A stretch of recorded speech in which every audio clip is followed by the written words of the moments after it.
Okay, the back of a Sony XBR 52-inch.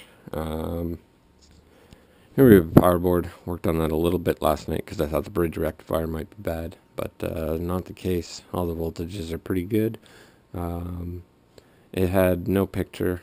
Didn't even sound like anything was trying to fire up. Had the Sony light down at the bottom, but that's really about it. It would actually come on, stay on for about 20 seconds, and then turn off. At which point it turned off. The standby light would blink 5 times. Doing a little bit of research and searching and service manual and all that kind of stuff. Some forum a thread on bad caps was actually suggesting that it was probably some kind of T-con failure, which is this setup up here. And this is a Sony board. This is a Samsung board because this is a Samsung panel and a Sony TV. Had a look at this board. There are some fuses up here. You've got a 10 amp 72 volt, and then you've got a couple other little tiny guys right here listed. Didn't really find any problem with those, continuity through those. So I moved on to the Samsung board. And if you see my bodge up here, we've got a 2 amp fuse in here. This is a 5 amp fuse.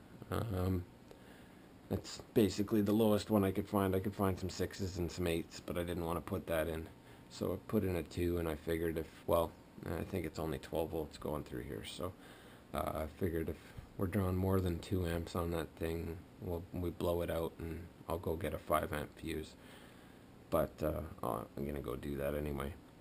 But with that in there, I turned on the TV and didn't really hear anything. Normally when you turn these things on, you get like buzzing, and you can hear it.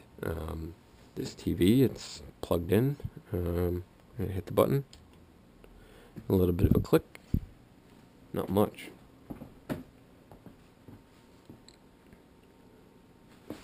I think we're on here. Maybe. Oh, I don't have it plugged into the wall. That would be a good reason here. So plug it in, you get a single click from the relay. I can click it on. Oh, that was clicking it back off. And power it up. And HDMI 2 shows up. Screen looks good. This is what happens when you go to digital TV. So you either get flickering, or it'll actually tune. Sometimes it tunes. So I'm not sure if that's just my antenna being...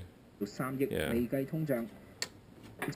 So I'm pretty sure it's just my antenna being a little shoddy, but I do get audio. I just get this flickering video. Analog channels are fine. I just get static like I should. So I'm thinking there's possibly something wrong. The menus are fine over top of this. So pretty sure it's something to do probably in this RF board here. Looks like somebody was in there too. So maybe just a cable that needs doing, or maybe a board needs replacing in there to fix that problem. But otherwise, all the other inputs are now working.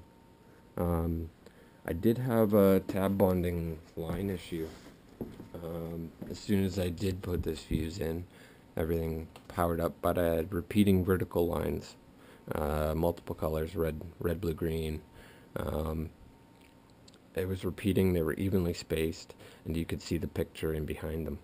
So I didn't really believe that to be quite the panel. I thought it might be main board or T-con board, something like that. But I went to go move the corner of the TV, and it kind of flexed the TV a little bit, and the lines changed. So at that point I thought, well, it probably is a tab bonding issue. There's all these clips here. They don't look like they've been messed with, which is great.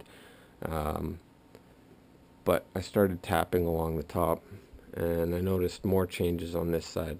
Once I got to about here and I gave it a pretty good tap just like that, everything went away. We had crystal clear picture.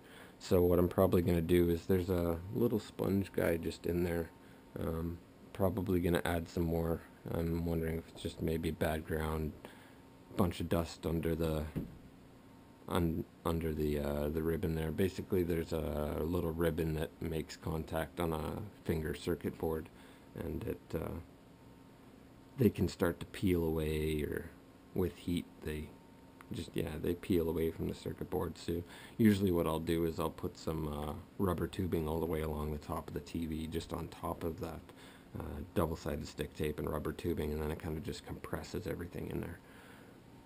But yeah, I'll have to pull this off and that guy off and have a look, see if there's anything noticeable for the DTV. If you have any ideas on the DTV side of things, let me know. It's just the flickering. I got sound, I got EPG, I got all that stuff. So it's reading the transport stream, it's just not displaying the video. So have a good one.